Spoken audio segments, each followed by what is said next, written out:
Okay, so guys, as you know, this is a demo class for Master Python Network Automation. So today we will be going through some of the examples, live examples. What do you mean by automation, and what is the expectation of this batch, and what are you going to be going through? What are the scripts that we would be discussing? What are the different network aspect that we would be automating? So it's purely for network engineers.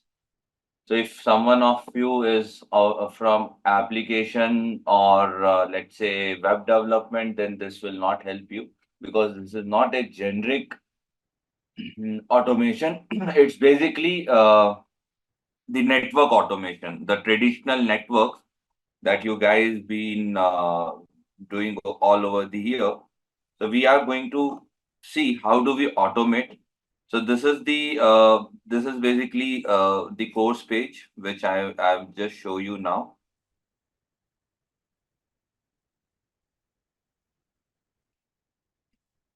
So those who are joining automation or joining this sort of programming for the very first time, for you guys, we will cover up with the theory first because without theory, we directly cannot get jumped into the script writing. So the first few classes would be for theory. And once the Python theory is been completed, then we will go with hands-on. So hands-on start from module 9. And we would be covering good examples from NetMiko. And these are different modules for NetMiko, beginner, intermediate, advanced level. Then we will get into another Python library, which would be NEPAM, then to PyNTC, then to Paramiko, then to Scapy, subprocess, and Norneo. So these are some 5 to 7 Python modules that we would touch base in depth. So from a very basic level, how do we start? How do we write? What happens if we do this? What happens if we would have done that? Till a level where you can write it from your own. Like let's say if I'm giving you a project, if I'm asking you to write a script.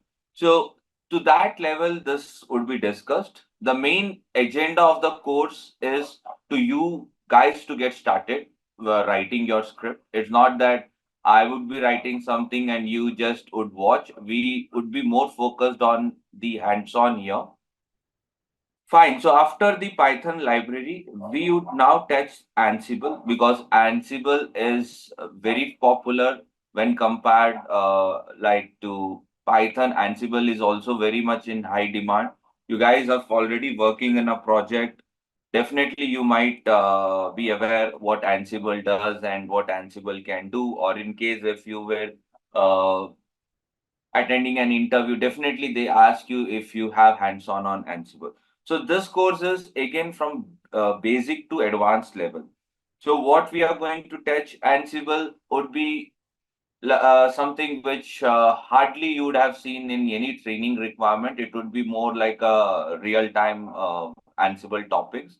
So from the basic creation of playbook, deployment of Ansible, some of Linux basic commands, till the level where you can write Ansible custom modules, where you can write Ansible's handler requirement, where you can write Ansible's looping requirement, right? So this would be covered under the Ansible, and we would also be going through a front end development. It's basically an inbuilt package for Ansible, AWX, which we will be discussing, and I'll show you how you sync with the GitHub repository and how do you push the playbook. So that is for Ansible.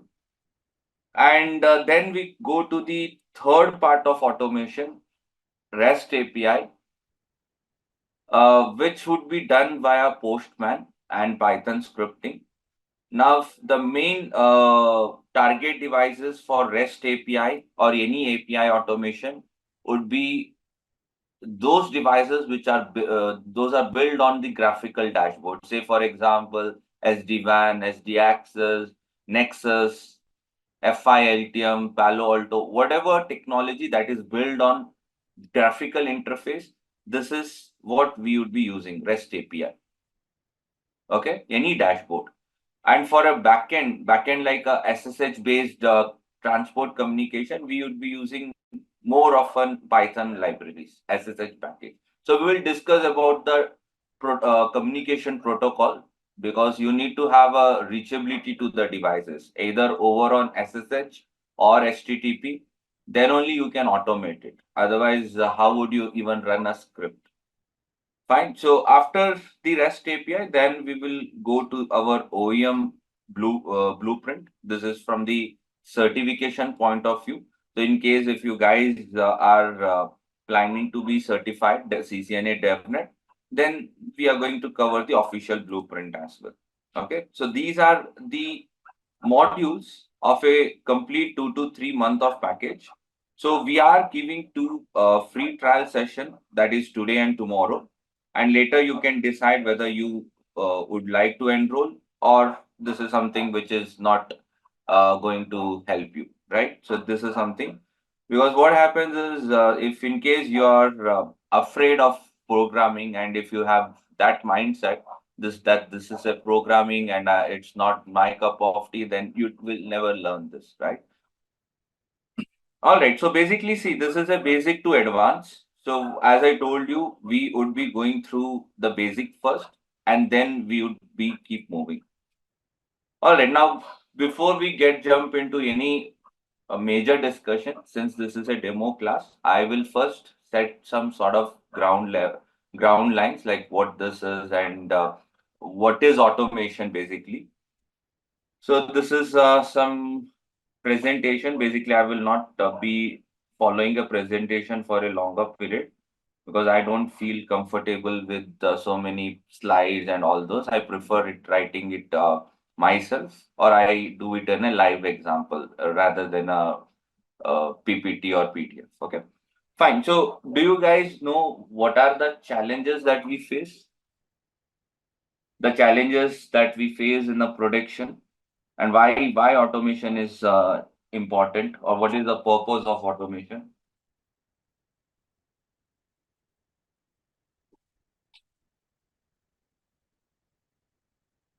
So no one knows about any challenges.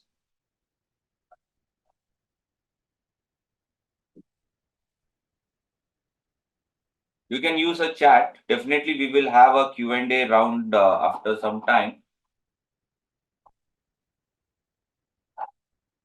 Okay, so let me just put down. You can just correct me, or you can just add few pointers.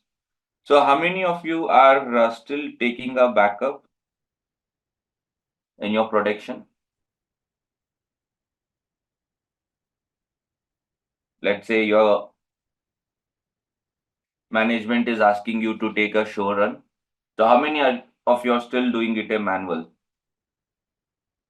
Just say yes or no in the chat in case if you are still using this. So how are you guys doing a backup process?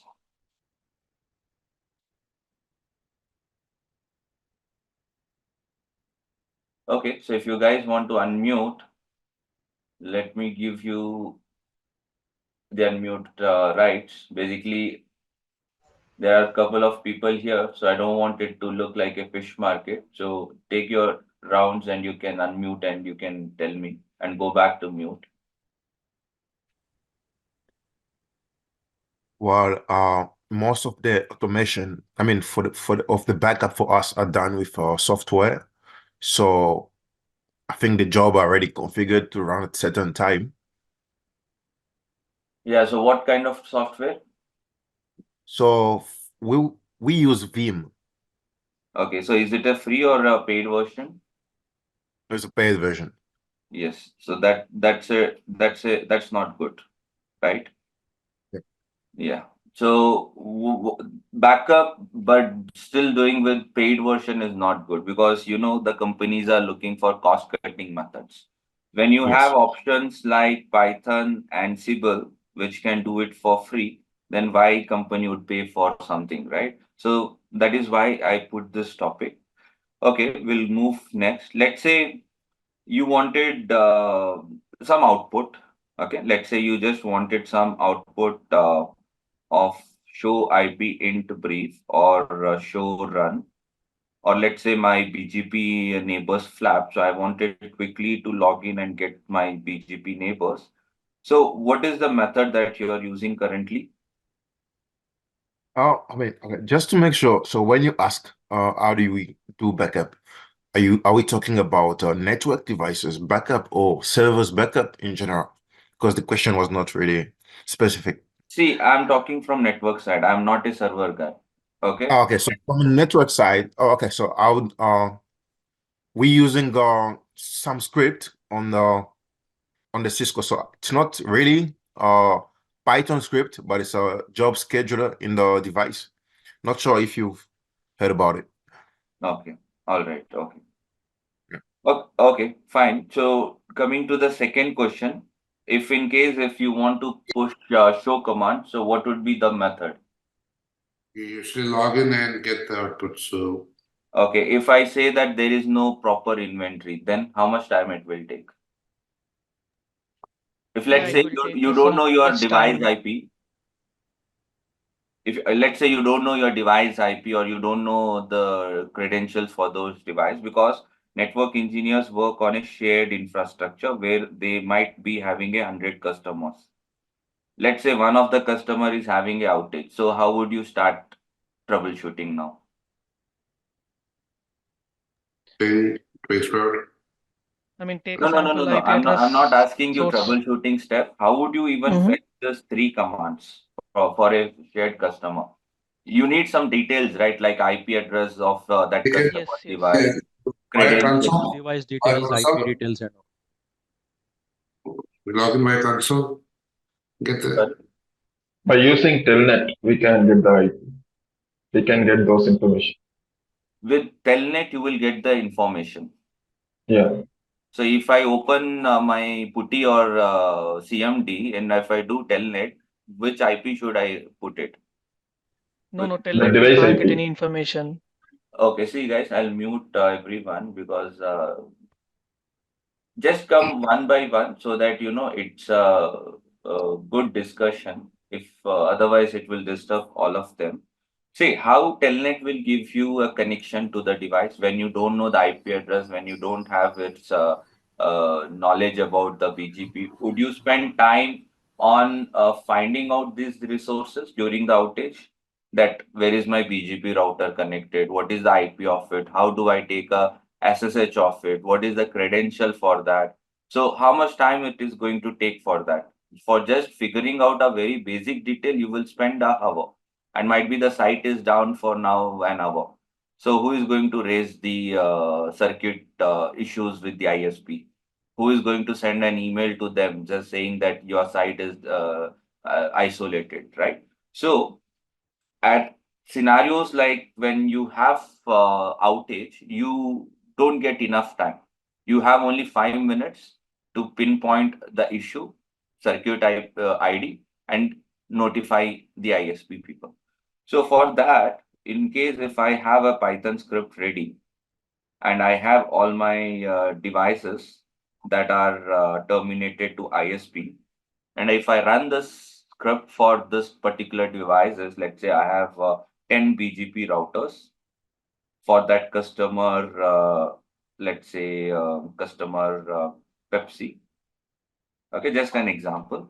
I should have all my output just in like, let's say what, 10 to 20 seconds, because I will not have enough time for me to find the basic details like what is his IP address, what is his credential, how do I log into his jump server, right? This is 100 customers sometimes, some because you might be working in one network, so you may not know the challenge of handling 100 customers.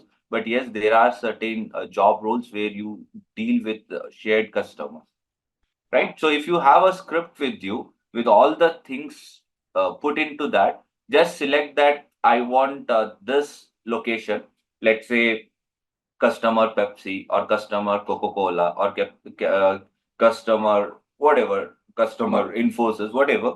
So you will have your output with you. And once you have a basic information, you come to know that the BGP says that interface was connected to AT&T and it was a 10 Mbps link. You can take this information and raise a ISP ticket. You can send this information to your stakeholders or your customers saying that the site this is down for last 5 minutes, right? Why this is important? Have you heard about the term SLA, service level agreement? As per a site isolation, that should be sent within 1 to 3 minutes or 5 minutes. Failing to do that, your company has to pay a hefty fine as well. Correct. So, so this is where the things related to SLA comes up and where you need a automation script. Okay, let's say if I ask you, have you guys done config push? Most of you definitely would have done config push or a network creation, or let's say the CRs are given to you over on a weekdays or weekends. So how do you do it? Let me unmute you guys. You guys can let me know so that I will understand what basically is a trend these days. So how do you do a config push? I'm talking from the change window perspective.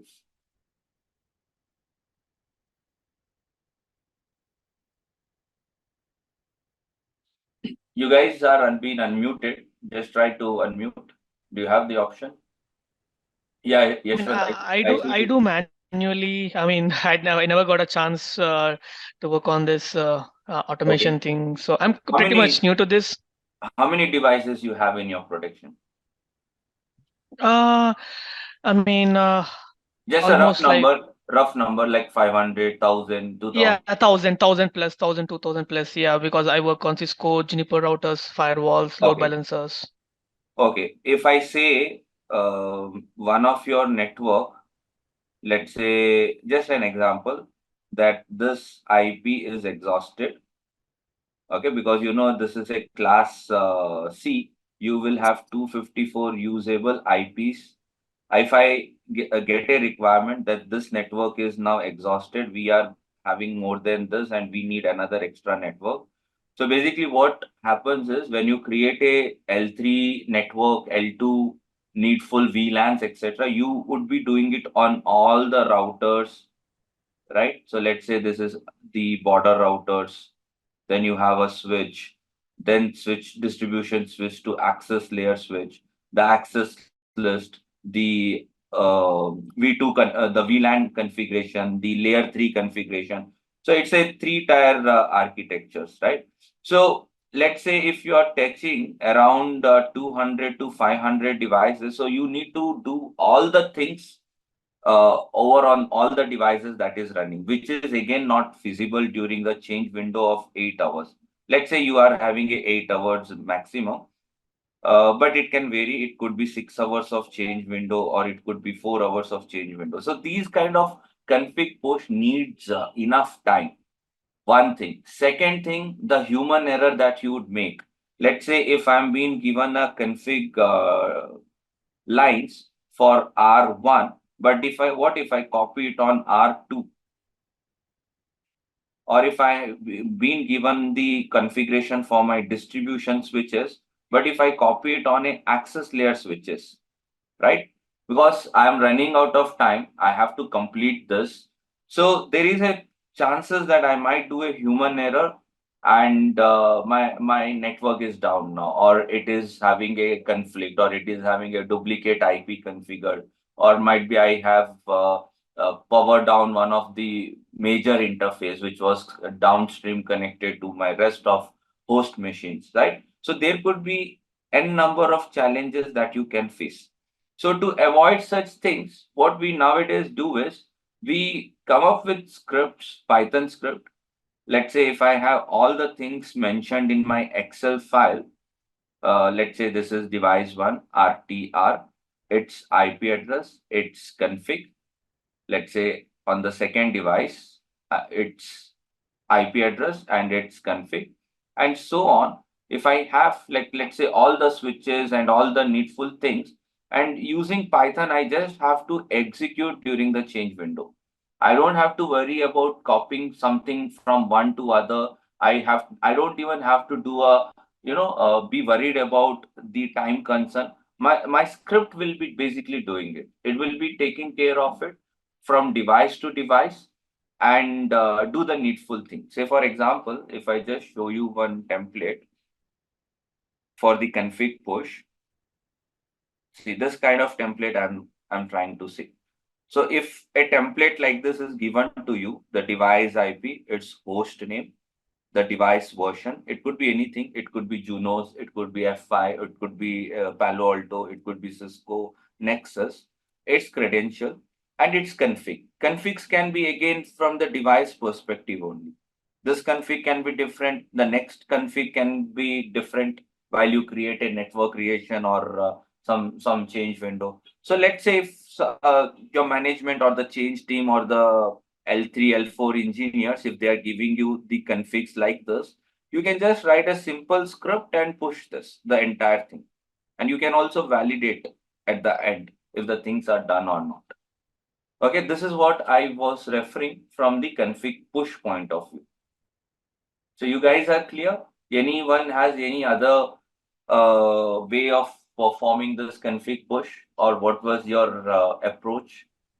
So how you are triggering? Which software you are using for triggering? Using Python script. That is a that is a PyCharm tool. Okay, there are. Okay, that's I can clear.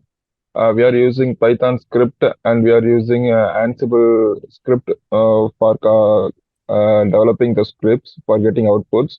So, like Jenkins, which type of software you are using? It is Python. It's Python that I just showed you on the PyCharm. Yeah, How okay. Actually, what I'm asking is in my office, we are developing Python script and we are using PyATS for framework and we are using EAMs for triggering those jobs by scheduling jobs, by automating jobs. We are just scheduling for EAMs for automating those jobs. Like that, I am asking which software you are using for triggering jobs. See, it actually that's not prerequisite for anything. You can run the script manually also. When in the case of change window, you don't do it as a cron job. If the script is written and you have Excel with you, you can whatever. Let's say I have whatever in my window, I can just click on that and I can run it. But what you are asking is from the CI/CD pipeline perspective, there are a lot of tools. OpenStack is available. You have Jenkins available. You have GitLab available. You have AWX available for that, for a cron job. Okay, so Yeah, that is the okay, I secondary got thing. That it. is a production thing where you do the cron job of auto scheduling the job. Yeah, I got it. Yeah, when I scheduling the jobs at night 12 o'clock, I can't run the script manually, right? So it want to be automated. So that I am asking. So I got clearly. Okay. Yeah, Yeah, thanks. so that is yeah, the CI/CD pipeline. It's a different thing. Okay. how can we check the final output in a single screen if say for example more than 100 devices is there? If you push all the configuration to the 100 devices, is the any one device is not working or not? How can we know the final output? Like See, so, yeah. you have various way to do. One thing is you can take the text file of the exceptional devices only. So what happens is, see, in the backend, you can create multiple such files. Say, for example, if I have, let me show you. So the device which is successfully getting the output will be captured in a different file, and the device which failed due to, let's say, authentication problem, or the device which failed due to SSH issue, or the device is down, you can take them in a different file. So you don't have to check here. That will be very difficult when the device numbers are in a large number, but you can take them in a backend, and then you can attach to the ticketing tool, or you can send it via email that this device failed due to this thing. So like a log file, error log files, we can face it like that way. Not basically, yeah, you can call it as error log as well, or a very simple file. Like, let's say, if in case I have one file getting created for authentication error. So basically, this file will record all the IPs that is going on the way, like this. Otherwise, you have to spend some more time later on to tell, right, what devices are failing due to what reason. So this report, this particular text file will be collecting all the devices that is failed due to authentication error. You can Okay. collect logs also, the logs for what is not coming up, what is not coming. This that is from the diff check report. So I was going to come in the next step about that itself. So let's say, Okay, thank you. yeah, no problem. So let's say I put it as fourth point, diff check. This is now continuation of your question. So let's say if I am doing a config push on various devices, thousands of devices. So it is not feasible for me to keep looking at those PyCharm outputs, right? Because I might miss it.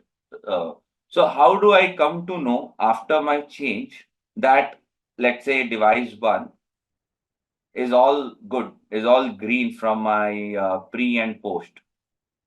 That means I did something and then I'm not breaking that either. So let's say it's a before and after scenario, before and after the config scenario. Similar way from device 1 to device 1000. How do I come to know? Just because, see, I will be having only 15 to 30 minutes, not a whole day or a week that I can go individually and do something. So I need some automated report which can handle this scenario. Have you guys ever used diff maker website? If I go to diff check maker, have you guys ever? You might have, because this is very much used in networking side when we do the change windows. Have you guys used this or any other website similar? We Uh, use we we use Mobixtam. Notepad plus plus. Yeah, that is what I Notepad said. plus plus, and Notepad we can plus also plus. we also Yeah, have text compare. yeah, text compare. So why The why Notion do notes we also use is this? there. Yeah, why do we use all this kind of thing? To check the configuration before and after the change. Correct. Yes, correct. Yeah. So you need something to check that, right? After performing 1,000 devices changes for last 4-5 hours, now you are only left with 30 minutes to close the window and attach all the logs. And if something is bad in shape, you can call some respective team and tell that this device is down, it's not coming up. Or you will say that before the change, I could see this many interfaces. Now it's stuck with error disabled, right? You need some report. So people, what they used to do, they used to paste manually the pre-report, the pre-config report of show run, and then the after the change show run, and then they used to click. This is okay for 2, 3, 5, 10, but not when thousand of devices you have. So you need some automated report. So we can have that integrated. We can have this feature integrated with our Python script itself. So what this basically do is it will generate me the pre records, it will generate me the post report, and also finally it will give me the diff report. So this diff report would be in a HTML format. That means you can open it in a browser itself. It would be a color coding, color differentiator, so easy for you. If you see green, that means configured. If you see yellow, that means modified. If you see red, that means something is deleted or something, right? So this is also integrated. Now, this is something we are talking from a live scenarios itself. This is not something I'm giving you an overview that this is what. We would be covering this in our classes when we are going to be having a locked session. So how to create the diff report, how do you push it to multiple devices, how do you do the backup process, how do you cron the job. All right, so let's say that was fourth scenario. Uh, let's say, have you guys done the file transfer job? File transfer or a copy of the images, iOS images? Yep. Okay, Yes. what is the method you guys are using? Use FTP. Use Cisco DNA. TFTP. Okay. Ansible server. SCP. We use WinSCP. SCP and TFTP, both we are using. Okay, so those guys who are telling this, if I ask you if there were thousands of devices, then how would you do it? Cisco Prime, Cisco DNA. We can do this. But Cisco DNA will not work for other vendors, right? Palo, if I have Palo and F5 in my network, Mhm. Yeah. right? Cisco DNA will work on the devices which are onboarded to that, might be branch That's and right. campus devices. But if I have some other vendors also, and also let's say if I'm not a license holder of Cisco DNA, because you have to consider there are three segments of enterprise: small enterprise, the medium enterprise, Much. and large. Now, taking a DNA or subscribing to DNA is their own call. Now, not all of them would be, going with that payment. It's a technology. They have to pay for subscription. They need tax support. So they would might be still on the legacy. Might be their own way of handling. So, so those guys who are telling WinSCP or SCP, FTP, this is all traditional method. This is good if you are doing it for a couple of things. But let's say if I tell you site by site, you get a requirement where you need to upgrade all the images. Let's say you came across on some vulnerability and the management is asking you to upgrade to this instantly or immediately in a time frame of 1 month or 2 months, right? So and each site you might have devices ranging in 5K to 8K devices, 5,000 to 8,000 devices. It could be mixture of lot of things. It could be 45,000 VSS. It could be a simple 45,000. It could be a ASR 1K. It could be ISR 4K. You might have seen 8K Catalyst. You might have Nexus, right? A mixture of things. So the requirement is that you have to upgrade. You have to first stage it. There would be normal two steps while you do that staging. Staging is when you are copying the files, and it is not just about copying the file, correct? Because if you are into supervisor concept or VSS, you might have primary, you might have slaves, you might have problem with the disk memory. You might have to do the MD5 check. There would be a lot of things apart from copying of a file, because on the day of upgrade you would be only left with reboot and nothing else. You cannot expect doing a lot of things on the upgrade day. So on the staging you will prepare a script which will take care of each and every aspect. So let me just put down few aspects here. Let's say the disk memory, which is very important. If the device is a standalone device, it will quickly check from the disk what is the left out memory or the disk size, and accordingly it will be able to push it. But the problem arises when the devices are in a VSS or stack. We call it as stack, right? And also sometimes what happens, there are two soup engines, a primary and a secondary soup.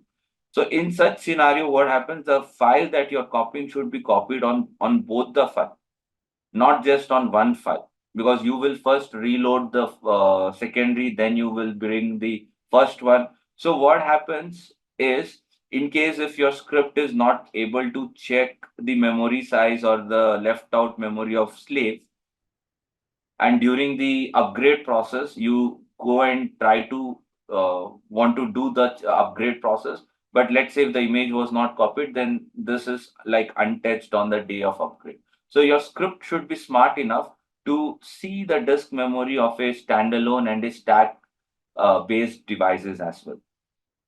And one more challenge is when you copy the file from internet, there could be man in middle attack. There could be chances the file was 99.9% downloaded to the disk, and you copied a corrupt file. So what will happen if in the case you are reloading on the basis of that corrupt file, your device would stuck on Roman mode, right? And there is an outage now. Let me continue. Let me continue. Okay. So one is disk memory, MD5 check. Now another challenge. See, when you do a staging, when you do upgrade, you are what you're basically upgrading or downgrading from one version to another version. So when you do that, what about those leftover files? There would be, let's say, unwanted 10 GBs of file. So how would you delete that? So you need to also auto delete them, the old files. So your script is something which will take care of all this aspect. So those guys who just told this, now the question is if your disk was not present, if your disk memory was not sufficient to copy your image size of 2 GB. So would you go and do a manual SSH to thousands of devices and first see if you have enough storage, or will you do the MD5 later on after the copying on each one of them? So you need a script for this. If you have a script, the script will take a lot of things. One aspect is copying definitely, but the rest factors also are being considered. Okay, you can tell. You've been trying to tell something, so you can tell. Anand, you there? No, I don't have anything. Okay. I thought you are about to tell some pointers. So anyone have any other suggestions here on this part? Do you guys use any automated way apart from what I was telling? Just I'm trying to see what is going on across the world. So how do you guys do the upgrade? Those guys who are upgrading, just give me a very common explanation that's okay. Hi, sir. I am Dinesh Kannan. Yeah, Dinesh. Yeah, go ahead. So Yeah. you're basically doing the upgrades. Yes, sir. Last 6 months, I am doing the upgrades, which is Okay. So related what to is the the procedure that you follow? first. We are going to clean the switch, check the memory size, and clean our switch. Okay. How Next, many devices you have? You do it manually, so you might be having some limited numbers. How many? May I know? Just a rough number. we are doing last 1 year. 1 year doing the upgrade around more than 5K switches. Mm-hmm. For every site based upon the downtime. Once every site maybe have 10 switches. Based on the site, it will may vary. Mm-hmm. First, based upon the downtime we getting, we are going to check the memory size and clean the switch. Next, with the help of the Cisco DNA center, we are going to push the images from the file to the switch, and we are going to install command and get ready for everything during the time of the downtime. We are going to reload the switch manually. Okay. So if in case the DNA was not with you, Uh, we are using the Cisco Prime that time. okay, let's say Cisco Prime and DNAs are extra packages. So in case if that is not available, then you would be stuck with manual process only, right? Yes, like sometimes we use the TFTP server. We download from the browser the iOS version, and only for the we are copying the image to singles with TFTP, and it will take around 50 to 60 minutes from copying by pushing the single image. So we make the one switch as a TFTP server, and we do the remaining parts. Correct, yeah. All right. So any others who have some pointers? Okay, no issues. We'll move forward. let's say pointer number 6. Okay, so pointer number 6, let's say if my management or my customer is asking or giving me a requirement. Now, this is a requirement based scenario. So they want me to make a audit report, and basically I have to make an Excel report, and I have to, like, let's say every once in a day, I have to send the CPU utilization report from my Palo Alto and F5 LTM, or let's say 40 gate firewall CPU utilization. And basically the expectation is that you don't have lot of details, but it should like have at least a basic. So let's say if I have a Palo Alto, its IP, and if it can have the utilization, let's say utilization is 75%, then I have a LTM1, let's say the IP address is this, then I can see that utilization right now is this. So basically I have to keep sending this, might be every day, once at least.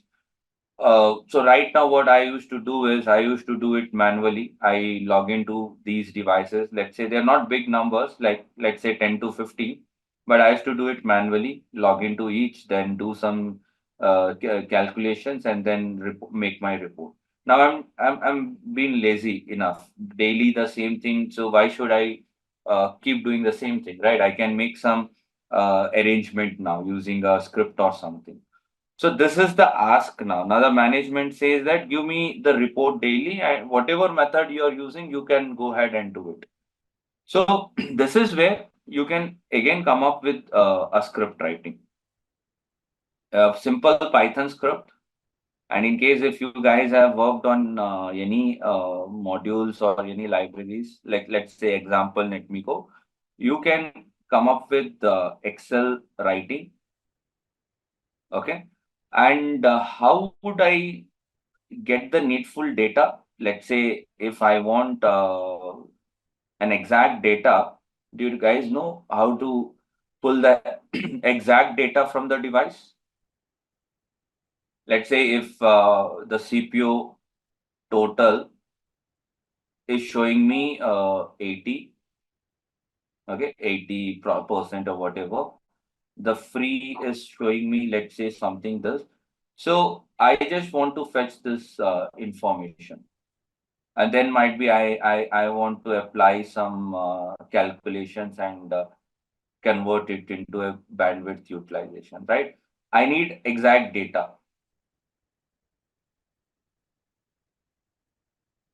How can I get an exact data from the device? Let's say from show version, I want to capture uptime, or I want to capture serial version, or I want to capture the processor ID. Exact data, do you guys know how do we get it? Show CPU history. See, if you go with show CPU history, what happens is you will get a lot of data.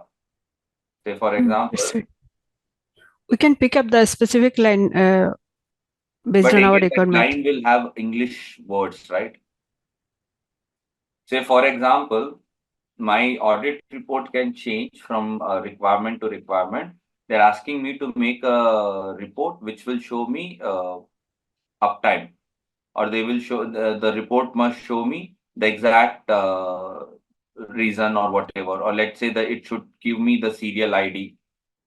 Say I only want to fetch this. I don't want the English words along with it, because I'm making a Excel, right? So in Excel, I will have labels on the top. So under serial, I want all the serial. Under uptime, I want all the serial uptime of the devices. So I'm making a report, something like let's say, okay, some report like this. This is called normally audit report, where you're scanning your network and trying to get as much of detail. because on basis of this, then you would be raising a change window or proposing some remediation step. So how do you get the needful thing? How do I come to know that this device has this? Because I don't want English. I don't want lines or words appearing in front or after the data. So anyone get this kind of requirement in your prediction? Then when they ask you for a customized report, which is not in your DNA or Prime, or what would be your way of handling it? Yeah, we Do it do manually. Okay, like circuit upgrade. what kind of ask is that? Can you just tell me? Yeah, like circuit upgrade and like sometimes we do report like bandwidth on which interface how much bandwidth is configured, and every year Mhm. we do like that kind of report. Yeah. Yeah. So some reports are could be very customized. They may not be part of DNA or Prime, though you can fetch the report from these technology, but there could be some customized ask also that we need only this only. Software versions and all you can fetch from the dashboards as well. If you have a export option, you can do it. But sometimes what happens, they ask you very customized that I need this columns only, and all of them in one single report. Might be you might get 10 different report, and then you have to do a VLOOKUP and compile and make one bigger Excel.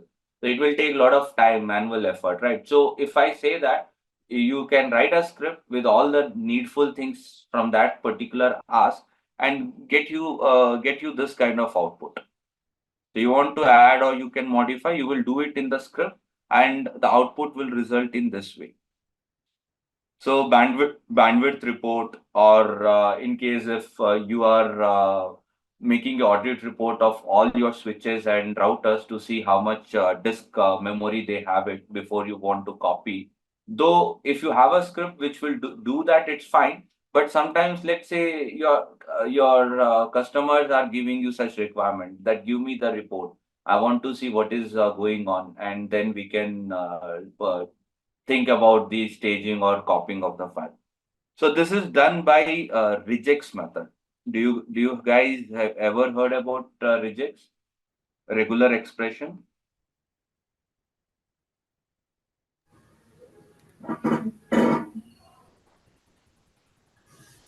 Have you guys heard about it? Yeah, in BGP, I think. Yeah. So when you apply those BGP filters, basically using regex, you do a very a level of pull or fetch. Here, the regular expression would be added in the Python script to fetch the needful detail, and then you can write it back on an Excel or get the detail. So what is the use of regular expression?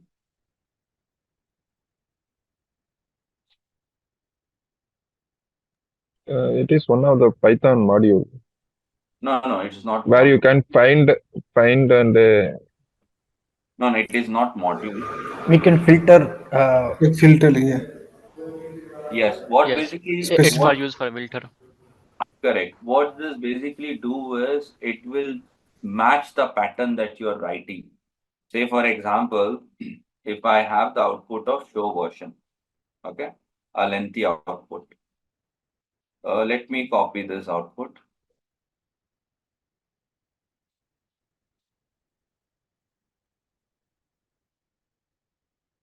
I'm just giving you demo, guys. Those who are not able to understand, don't worry. This is just a demo. We will start usually with a very beginner level. That's Python theory.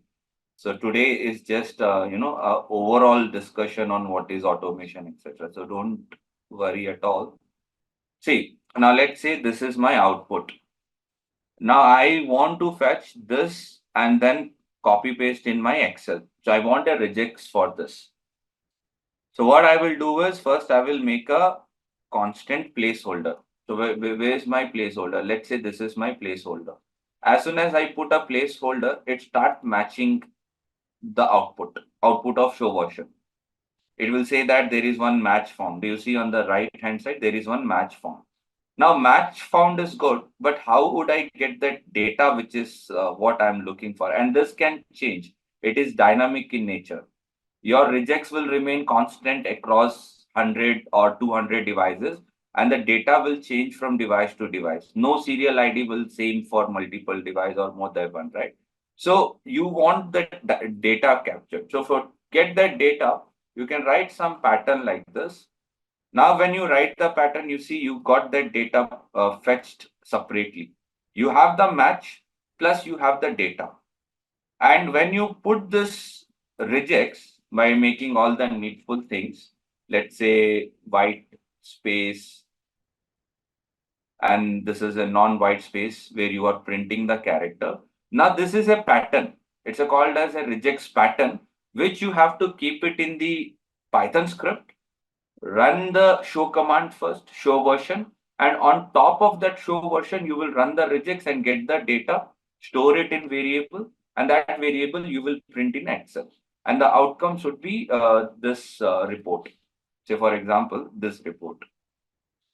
So whatever I got, this is from that regex.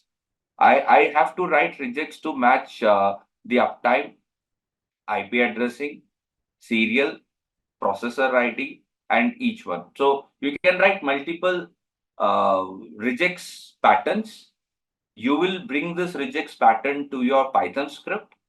Now, Python script also need the data of show version, right? So you will first run the show version, take that data, and on that data, you will run the regex pattern, make the query work, give you the exact data, and then write it on the Excel sheet or CSV sheet, and you get a fine-tuned result, something like this.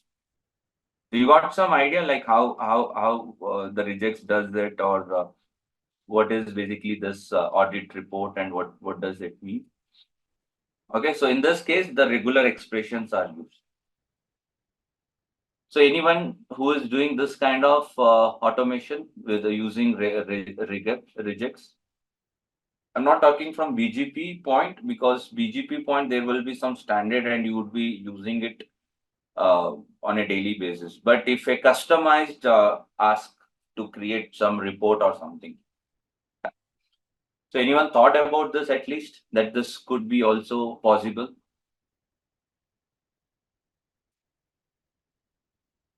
Yes, guys. Hi. Okay. Yeah. Hi. Yes, please go ahead. I haven't used for any networking device. So I use for servers. So what do we do? We use Ansible automation tools, and we make some scripts and using templates. And the same thing actually we're using for for servers. Yeah. Okay, so you're making use of regex inside the playbook? Yeah. Oh, okay. So we use some templates and Jinja templates, and right, there are some script as well. Okay. So, All right. yeah, and when we put the same thing, I think the concept is same, like the regex regular expression. We put the templates, what things I need to do, what things I need to filter on. Mhm. And when we run the script, then it matches the templates and it gives a CSV report. Okay, great. Yes. Yes, thank you. What about others, guys? Anyone else who is using some similar concept? Or at least this kind of ask is given to you? Or do you get this kind of ask and you're now stuck or what to do, or you might be doing a traditional method? Because this is very frequently expected thing, right?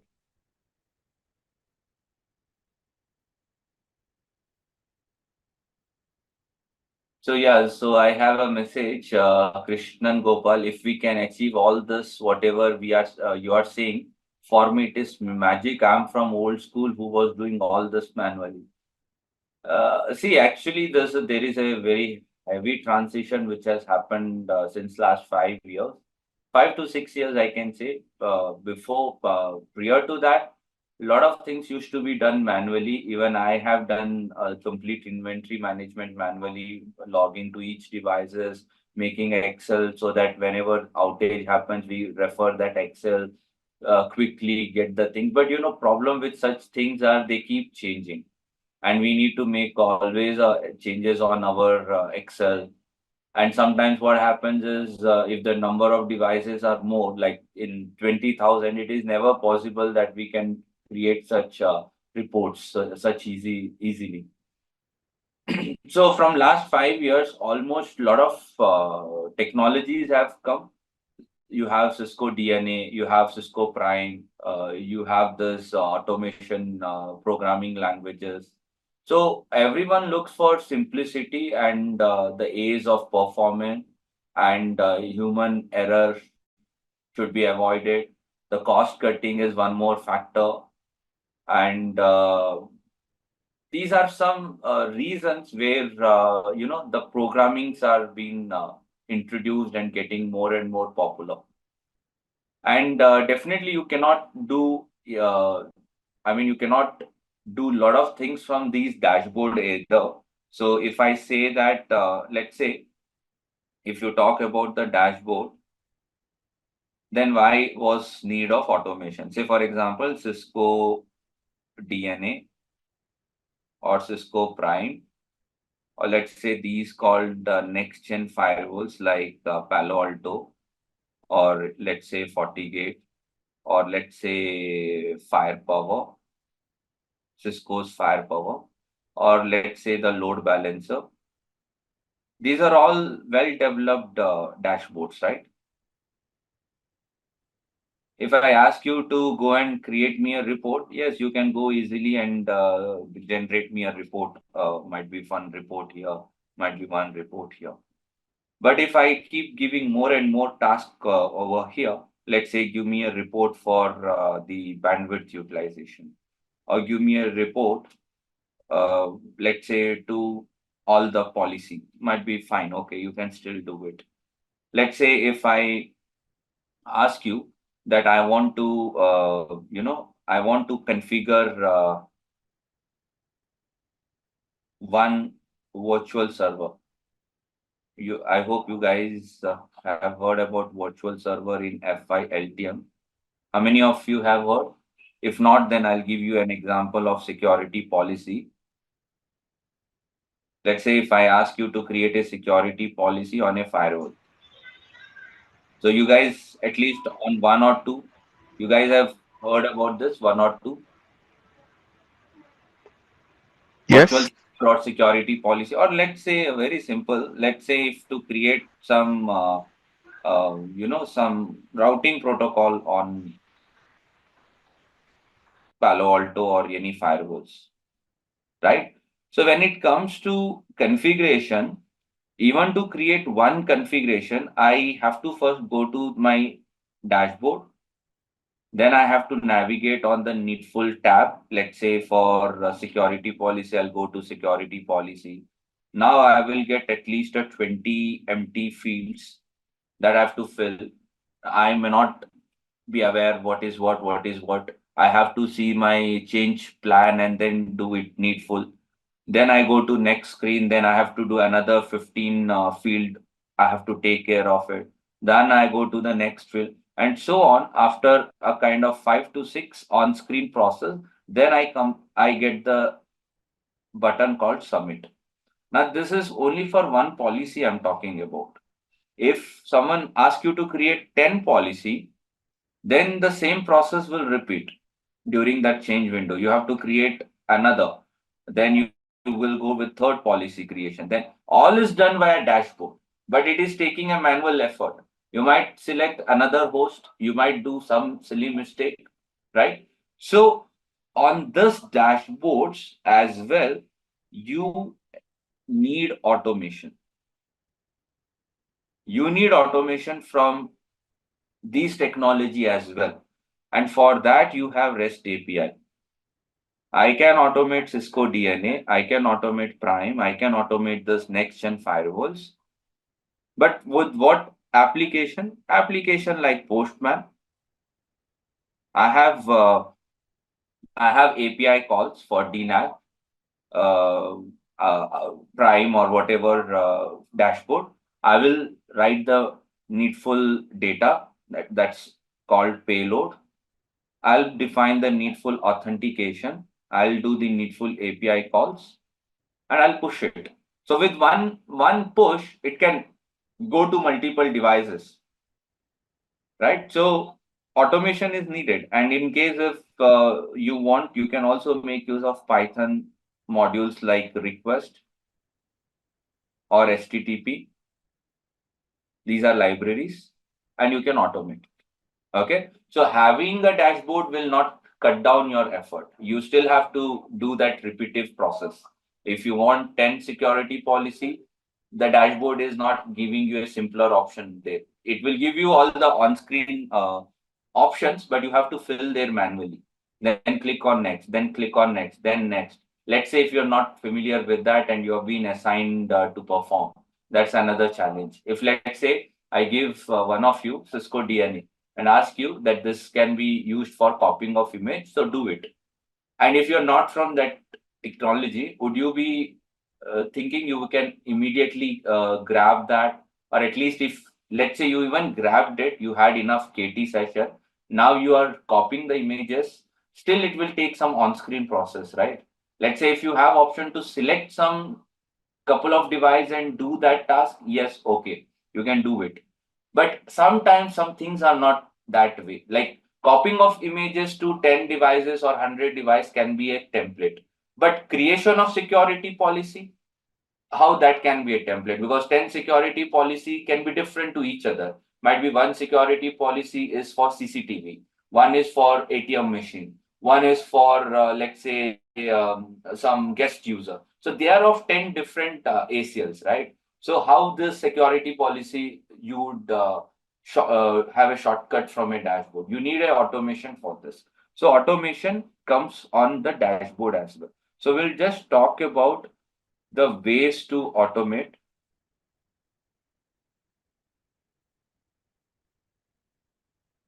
So when I say ways to automate, you need to know what are the different types of communication protocol. So let's say if on one side I write network device, I have router, I have a switch, I got some firewalls. Let's say I got this SD-WAN technology or SD access or ACI, right? So firewalls have all that big list. I just put a simple things. So how would you connect to a router, guys? Any one of you? Do you know how to connect to a router? SSH. Yes, SSH. What else we can have? Telnet Net micro SSH. paramicro module. Yes. No. Don't go to automation. I'm just asking from networking side. SSH, Telnet, or some others on via browser based. Yeah, for browser based, you need to have HTTP. Okay, Yes, HTTP, but SNMP, right? yeah, let's assume that these are very basic catalyst routers. Yes. Okay, so I'm just Yes. Yes. writing these things.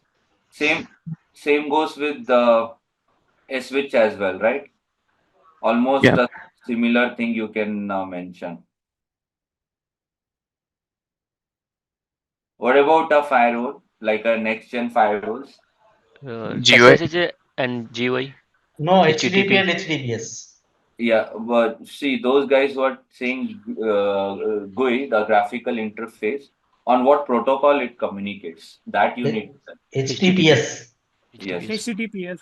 HTTPS, but HTTP is the protocol. S is the SSL certificate there. Okay, so Yes. protocol is HTTP. What else can I take access to firewall? CLI. Yeah, what CLI, is it? But no, SSH, tell me the protocol. CLI, what protocol? SSH. SSH, right? And I can allow SNMP for polling discovery also. Yes. Same goes with all this next Yes. gen, right? So it will be HTTP, SSH, let's say SNMP, HTTP. So protocol you need to first understand because they are the uh, basic ground levels where the communication happens. So let's assume you have access to these devices either via VPN, or you walk into office and from the office network you are connecting, or you are being provided with RDP or MSTC if you're doing. So whatever the ways that you're connecting, but you must have a valid communication channel, and definitely you must have the needful authentication. Let's say if your user ID is not created, then definitely you don't get login. So these are a prerequisite I'm basically trying to say. So this prerequisite you must have even to do a automate. Automation is not a robot or a bot that just bypassing something you can get it configured or something. So the prerequisite, you have to have certain things that even from a putty session or a CLI session, you can initiate a SSH, or you can use a browser and have a authentication to get the dashboard of it. So prerequisite is you have the access. Now you all are remote engineers. You are not in front of the device. So let's say you are a remote guy. So, and I put all the prerequisite, you have the connection. So where is your script being loaded? Your script is written on your laptop. Your programming language or the needful things are all installed on your laptop. Like, let's say Python, then it's libraries. Let's say in case if you're deploying Ansible, in case you want a REST API solution. These are all your machine, okay, in your laptop itself. There is no need of adding anything on the targeted device. So if I say these are target device, I have nothing to do with my target device. And even customer don't let us to add add-ons or extensions on these boxes. So this is a client machine. This is a client machine, and I have a target device which is kept in a various different global regions. And we are all connected either via VPN, or I walk to office to get my corporate, or if I'm RDP user or MSTC, basically these are same. So these are the ways. First I connect, then I have a SSH, or I have a graphical via HTTP. That was a prerequisite. Now, where are you loading the automation packages? On your laptop itself. So you will do the needful package installation. You will start writing your script, and then you will initiate the connection. So when you initiate the connection, in the sense you are running a Python script, or could be any Ansible framework or whatever. So let's say you're running a network automation script. Now, this script should have all the needful things. Let's say whether you want SSH or HTTP, define that. You want, let's say, number of devices, let's say 10 device, 20 devices. So define that in your script. What commands you want to execute, define that. Do you want to take the captures or take the backup of whatever you want to fetch or whatever? So define that. So your script consists of these many factors. You have to define complete details in the script, and then the script will be triggered. Now, since you have already told SSH 1.1.1, the credentials are in the script, the connectivity is present. So it will take the connection to the router, and it will fetch you back the output of show run. So it will look very, very similar as of doing it manually, but you're not doing manually, you're doing it instead automated. So what would be manual? You would open putty session, type SSH 1.1.1, you get the username prompt, you get the password prompt, and you get the output. Then you go to second device, then you go to third device. This was a manual. But you know what happens with manual? It's a time consuming. You need to know the IP addressing. You need to enter every time the credentials. So with the script, you can put everything. And let's say you had 100 devices, you wanted to fetch show run. It might only take, let's say, 5 to 15 minutes for you to fetch all the requirement from these devices. If you do it manually, definitely it will take you a day or two to get that job done. right? So you are achieving a higher speed to get this task done. So first prerequisite is you need to have the access. Second thing, the packages are downloaded in your own machine, and from there you are running this. So I'll just take you to lab and just show you some examples, and then we should be okay for Q&A and we can conclude. So let's say I have some devices which is kept in, let's say, target target customer areas. And on my laptop, I have few scripts. And as I was telling, my script will consist of IP addressing, SSH method, the credentials, let's say the CLI command, and then what do I want to fetch back, right? I put some items, right, that these should be present in the script so that my script can trigger and give me the needful thing. So let me first see what is the IP addressing, and then accordingly I can update the script. So let's say I do a show IP into brief. So I have this IP 24.24. So let me update it here. And let me also pick one more device just for an example. So this is a basic script to give me, let's say, output of show run or show IP into brief. So this box is 25. These are normal Catalyst iOS routers. So I'll update it in my script. So I will say I have two boxes 24.24.25. I say they are of type Cisco iOS. IPs will be fetched from the list. It's a for loop concept. Username I have defined, and password I don't want to mention. Though I could have mentioned, I could have said my password is this, but let's say in the production they don't let you to keep the password, and it's not a good practice, right? So better to make it either real time, or you can have it some OTP scenarios or Google Duo or some other scenarios RSA token. So in that case as well, you need a session based token, right? So I'll go with input method. So at the time of execution, it will prompt me and I will input the password. And once I'm through, once I'm SSH successfully logged in, then I will trigger this to command. Again, there is another for loop. So this is a scenario called nested for loop, nested Python for loop, right? So I have two commands, and by each time I would be fetching them. How do I trigger this from my client machine? I will right click. There is an option called run. I'll trigger this. So when I do that, it is asking me for the first credential. Let's say the credential is this. See, I got the output. Now it is asking me for the second device credential, and I have the output. So how much time it took? Might be hardly 2-3 seconds. But in case if I have to do it in a manual way, I have to open my inventory. I have to see which customer is this.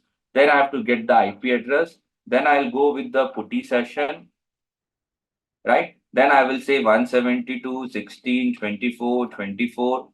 It's a serial connection. Then it's let me accept it. Let's say the user ID is admin, then the password is Cisco, and then I get into this.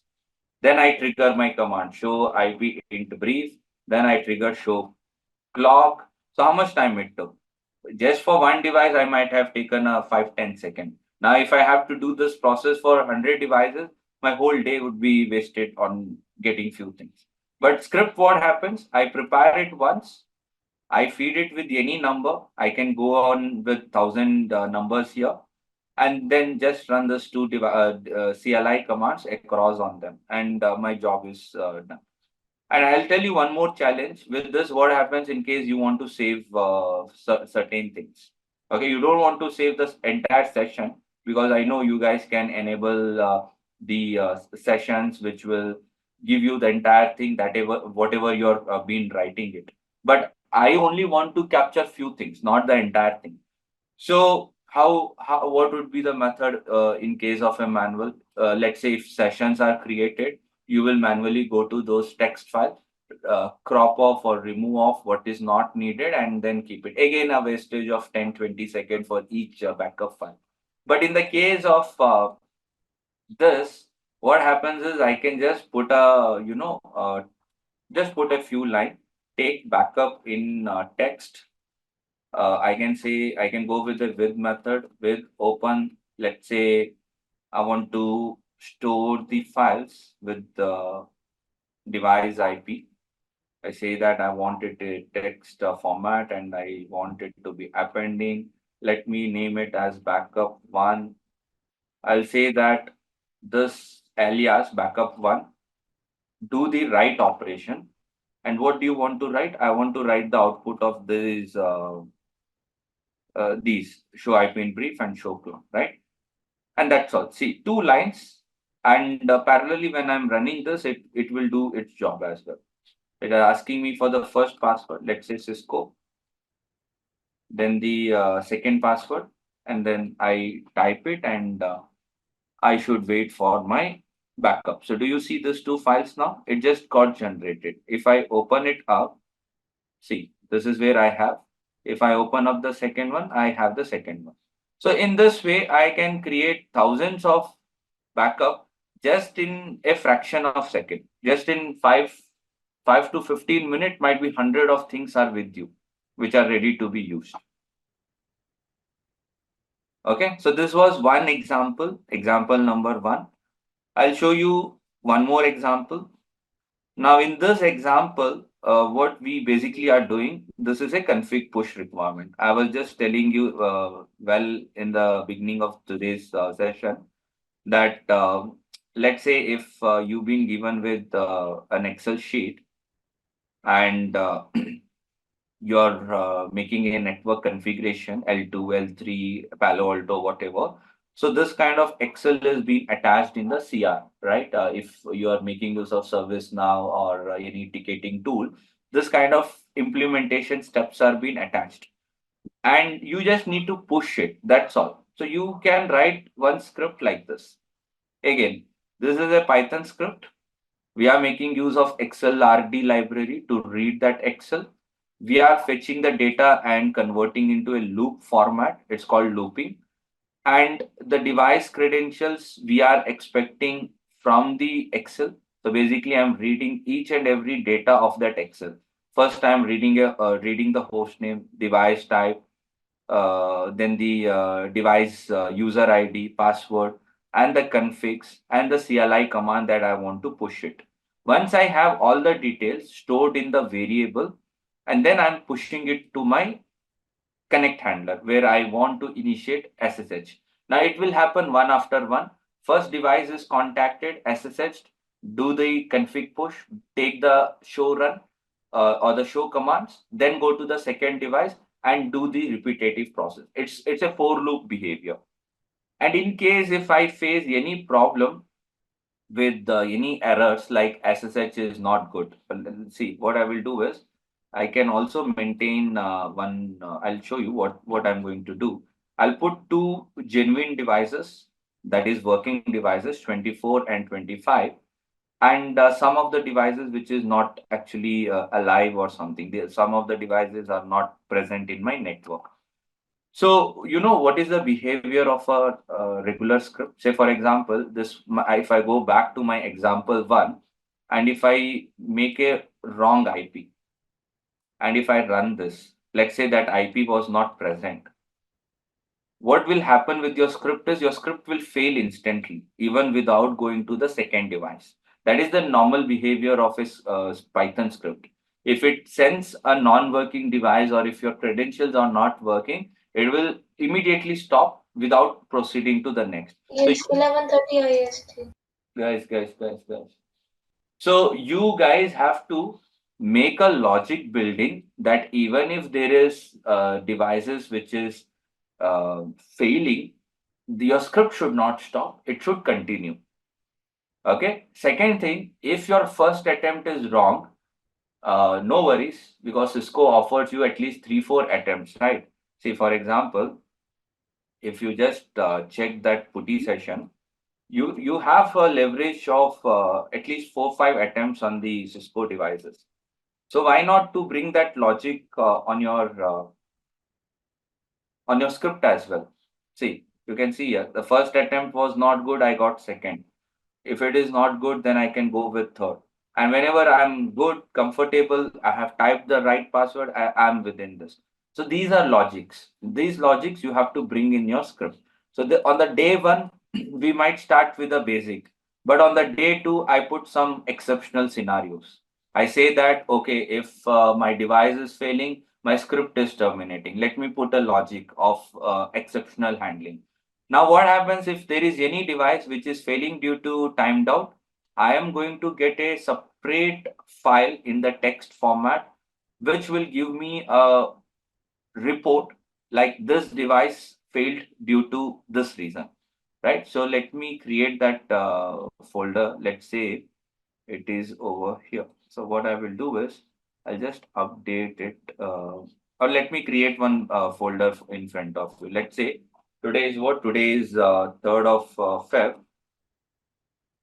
So within this, I want to bring up all the timeout or authentication issue. So let me fix this few concerns.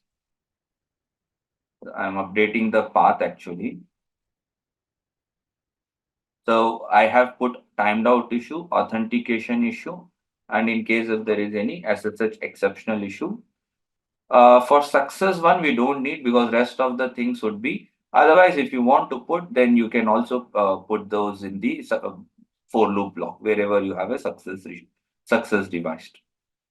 So now let me show you practically what happens here. Okay, and where is my file? Let me update that file path. So let's say this is.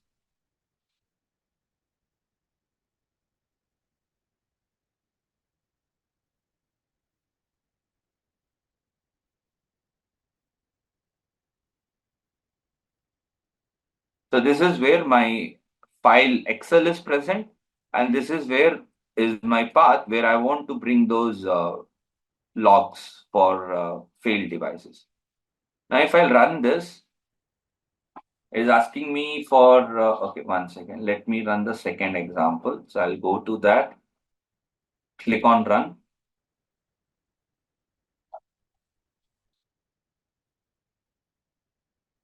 Okay, I'll do one thing, which is actually the package keeps upgrading, right? So there is chances sometimes something don't work as per expected.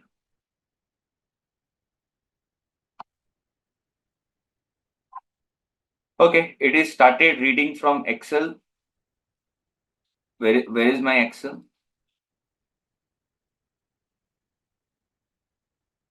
Enter the password for this. Let's say Cisco.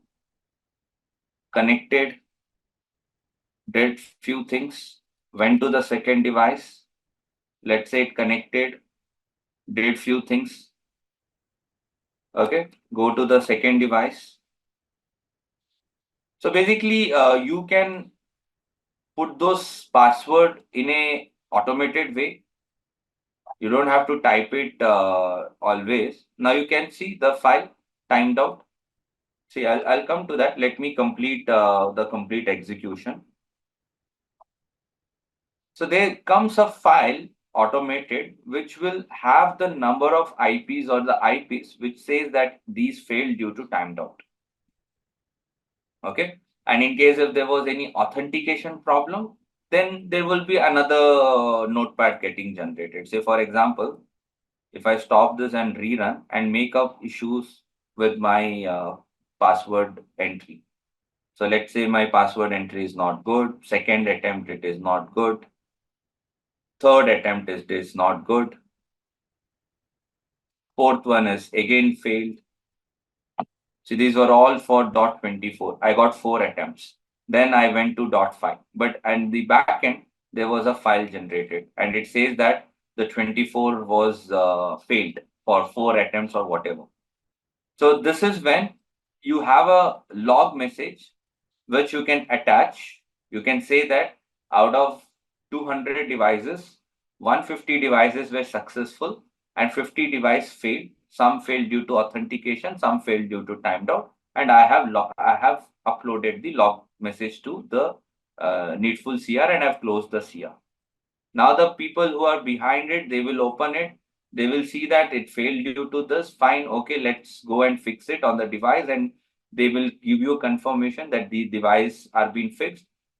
You can schedule another CR and get done for those failed device also. So that is what we do in networking side, right? Okay, so that's example 2. Quickly, let me go to example 3.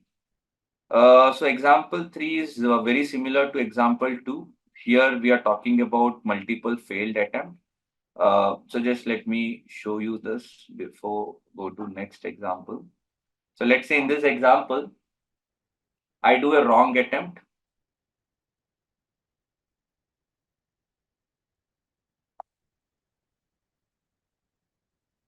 So it says that was a wrong, try again. I go with the wrong one more time.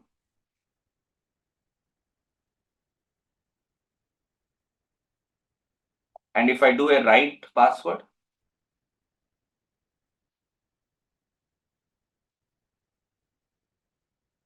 see, it will say that login is successful, and then it will move to 27. So in that login successful, you can actually bring some logic to fetch show IP or show run or whatever, and then you move to 27. So basically, what we did is the native way of Cisco as a vendor is that they give you four or five attempts. Some devices will have 6 attempts and then they fail it. So we just have built some logic out of it. So what Python theory we might have tested, it's called finite while loop iteration. Okay. So that is why theory is important. Don't be in a rush of writing. You need to know first theory. Okay, I'll go to next. Now this was an example for regex. We have certain regex pattern. We are creating some audit report. Okay, and I've already shown you. You would be getting something of this structure. So an audit report, which sorry, not this, this one. An audit report which will have expected values. Could be uptime, could be serial, could be processor ID, or it could be a report that your management is asking to create for utilization. A lot of things can be asked, and you have to create a report, right? So this is how it is done. So you need to have the regex pattern. I showed you one website. Do you guys remember what website was that? Where we did the testing of our regex pattern? Let me unmute you guys. Do you guys remember? Regex.com. What was the website? The tool where we did testing? Regex.in. It was regex101.com, correct? Yeah, but there are Yes, sir. multiple there are multiple testing tools. One of them is 101.com, but you can go with any testing tool and get it done. Okay. All right. So I'll move forward because I feel people are exhausted. The energy is down. So instead of more and more on the demo, so I'll just go on because you know the Excel how it looks like. So let me show you something interesting. Now, whatever we did it in a backend. You know, Python is considered as a backend programming tool. That means you have to write code programming. But let's say you have some freshers, or let's say you are running out of few engineers. There is a festival season coming in. So you're training some freshers, like 6 months in production, 1 year in production, and you cannot expect them to do some modification here or to build some logic. But what you can do is you can create them a front end and give them and tell or give a KT session that do this, do this, do that, and they are good to do it. So say for example, you developed a front end, some front end kind of small application which is sufficient enough to get them the needful show commands easily. So let me show you how it looks like. So when I run this, I get this application popped up. So if you tell them, you provide them information that this is where you have to type your device IP and then input the needful credential. And if you remember any command or if you need something very customized, let's say show run and I only want to fetch host name, then you can do that. Otherwise, I have provided some list of commands so that you don't have to memorize them. So this is one application which you have built it. Now that person will do the needful. In the backend, the needful SSH will happen, the needful script will run, and he will have the output with him. And good thing is he can also take the output in case if we want to save that, he will say output saved and that will save in the backend. Now, if he is a bit familiar with these things, then you can also give him kind of this entries. You can ask him that you select this, then instead of typing something, might be you can go ahead and let's say you want to fetch a show IP route to a connect. In the backend, it will do the needful script running and get him the needful things. See, like this, something like this. If I just maximize, he will get this output. So this front-end development is also part of our course itself. I will show you how you create such front-end. But to create a front-end, you need to know the back-end. Back-end is where Python scripting happens. The front-end here is done by a dependency, which is called Thinker package. So what I did is I integrated a Thinker module along with NetMiko. So in the backend, SSH is happening, and in the front end, we are having this dashboard. Now, this dashboard is some sort of application. You might face some problem with, resizing the resolution size or display size. Not very user friendly, you might feel. So there is another way we can have a dashboard that is using Flask method, and that's a browser based. So browser based in the sense any standard browser like Chrome, Google Chrome, or Mozilla or Microsoft Edge. You can open this dashboard in those, and the good thing about those browsers, the resolution, the mobile compatible, etc., etc. Right? It's more standard. So let's say there is one script now which is integrated between Flask and NetMiko. You have the script inside. When you run this, it will initiate that server. Okay, let me run this. So it will initiate that backend Flask server. I get some informational message that it's up. You can take the access by clicking this link. I'll click this. This is the dashboard. The good thing is I can just see, I can resize it and it will accordingly fit into that space. But what happens with this kind of dashboard? The dashboards are, you can definitely do some things, but again, that's some application. It might have a buffer memory which is limited. It might start freezing if you run multiple commands. So these dashboards are not going to give you that kind of problem because it's a browser based and browsers are sufficient enough to even have 100 tabs open, and then might be you get some slowness or some issue, but otherwise it's all good. So how would you run? Let's say if I want to trigger something, so I'll say show IP in brief and execute. I have the output. I want to take the download option, then it gets downloaded, and I can open this. Let's say, see, this is the output. In case if I go with show run and download, sorry, show run execute first, because it has to do a SSH in the backend, get you the output, and then you can download this. So when you download this, the file should be present here. See, okay, definitely you can tweak this. This is very basic thing just to show in the demo.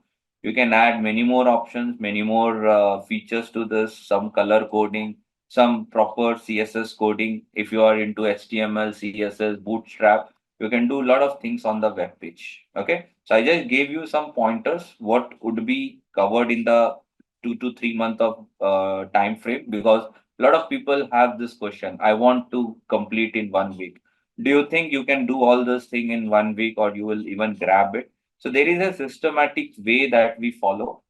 We don't look from the point of completion. We want you to take away something after the 2 to 3 month of completion. So we start with Python theory, where you will learn all those concepts like while loop, for loop, list, data types, variables, a lot of things you will understand in theory. Then we will get into the hands-on. First, we will start with Python library. Then we have some 5 to 7 libraries here. We'll go to Ansible. We'll go to API, and then finally we will have devnet. And meanwhile, at the same time, when I'm covering some topic, we are done with, let's say, 10%, I'll give you one project to prepare. You can write, you can it will be basically from our classes itself, not that I'm asking you to do some live project or something. It will be something from our previous classes. I'll just make a kind of an assignment and give you, so that you can start working. So there would be like 10 different projects throughout 2 to 3 months, and it will help you to start writing or clear your doubt. And also the sessions are 2.5 hours. I have the presentation live classes for at least like 1.5 to 2 hours, and remaining 10-15 minutes will be given, or 20 minutes will be given for you in the live class to practice as well. Because most of the guys, what happen, once the session is closed, then you do never open your lab and you never practice it, and you will always be again have that problem of getting started. All right, so the last 15-20 minutes is where you will practice the script that we have given in the class. And if there is any infra problems, or if there is any syntax problem, you can share your screen and I will be correcting you in the same session, so that you guys are on the same track. So my backend team has given you the enrollment procedure. You have to contact or email accordingly. I'm giving you the course page as well in the chat window, so that you can see the topics. We have put everything in a detail. There could be something missed up, but don't worry, we cover up in the course. And there are basically some modules which are not mentioned, but they are going to be covered. One is PyATS. PyAT is not mentioned because earlier we were not covering, but nowadays it's very popular. PyATS for regression testing, unit testing. And second thing is the front end. Front end also you may not find it because I was not covering it. It was a part of a different course where we were talking about the front end development. But now I'm covering a basic here, Thinker and Flask. I will show you with collab with the Python libraries. Okay. And for the lab, you get 6 months of lab access. I was having my lab access some time back. So this is how the lab you will get. This has most of the target devices like Cisco, Catalyst, iOS router, switches, Palo Alto device, a CSR XE box, Cisco ASA, FortiGate, Arista, Junos. Anything out of this you need like FILTM or anything which we can bring it on the emulators, we can do that. SD-WAN, we cannot bring it. It's a very high intense resource. You guys can leverage on Sandbox. I'll show you the process, how to bring, how to use SD-WAN, ACI, Meraki, DNAC on their Sandbox. So Cisco Sandbox has some free labs you can use there for automation, API or Python, you can use it. Anything which we can bring it, anything which take at least like let's say if you see the resource, they are not very small consuming resource. They are at least taking 4 GB, or some would take 8 GB as well. See, this is 6 GB. Let's say the window node itself will take some 8 GB. So if it is anything in the range of 8 GB, 16 GB, we can still bring it. But SD-WAN ACI entire fabric will take 128 GB. And that we have it for a dedicated technology courses. But from the automation point, we are keeping it for this. And for rest of technology, I will show you the sandbox method. All right. So this is about the lab. I've told you the course curriculum. So that's okay, that's understandable. The batch start time and date time, let me just mention. So we basically are having two demo, which is not being considered as a class. So whatever you are attending today and tomorrow, these are just a demo class. From the next Saturday, it's going to be a locked session. The timing will remain 8:30 a.m. It could be a session of two to let's say 3 hours, depending upon what topic we are touching. And then the topics that we would be touching is Python theory. Okay, for someone who needs to enroll today, this is what. Otherwise, you can join my demo tomorrow. I would be in and out touching the same topic or some more examples. Okay, but in case if you're good with the class, good with the curriculum, no more delay. We will roll out your welcome kit today itself so that you get the access of my previous batch and the lab access. You know you're good with the understanding. Then go with the enrollment process, and this is for you from next Saturday 8:30, 2 to 3 hour is a session with a break definitely of 15-minute break, and also definitely 15 to 20 minutes for participant or let's say student live doubt session. Because see, unlike others, we don't keep this out of live session. Okay, this will be part of live session, so you can practice at the same time. So any question for me, you can let me know. Now this is a Q&A time. So you can What is the total fee for this course? that you have to contact my backend. My backend person has put up the details, Okay. right? Okay, okay, no issue. I'll contact them. Yeah. You are going to teach 3 months of this, maximum 3 months is the course, but you are providing lab access up to 6 months. Is it right? 6 months. If you want extension, we will extend for free for another month. So first, basically, you are giving within the course is the 6 months. Upon the request, you are giving another 1 month. Yes, correct. Yes, Okay. and don't worry about lab session and at all. In case if there is anything, we will help you with that. Yeah, that's what I'm asking you. While we are doing our lab session, is there any like lab faculty or lab instructor is available, or will contact later only? No, we have 24/7 lab instructor. So if you face others who are not talking, please be on mute. Okay. So we have a lab instructor. So if you are facing any issue, you take the screenshot and keep it up. The remote lab that we are providing is 6+1. Guys, be on mute. Okay. Okay. Be on mute in case if you have background disturbance. And at the same time, we are also providing you a home lab setup, which over on a UltraViewer or Zoom, we will help you on fixing it on your laptop. But make sure you have 16 plus GB of RAM and at least a 4 core CPU. Otherwise, the lab will not work. So both the options we will provide you. Okay, and in case we are going to set up a lab in our system, are you going to provide the images?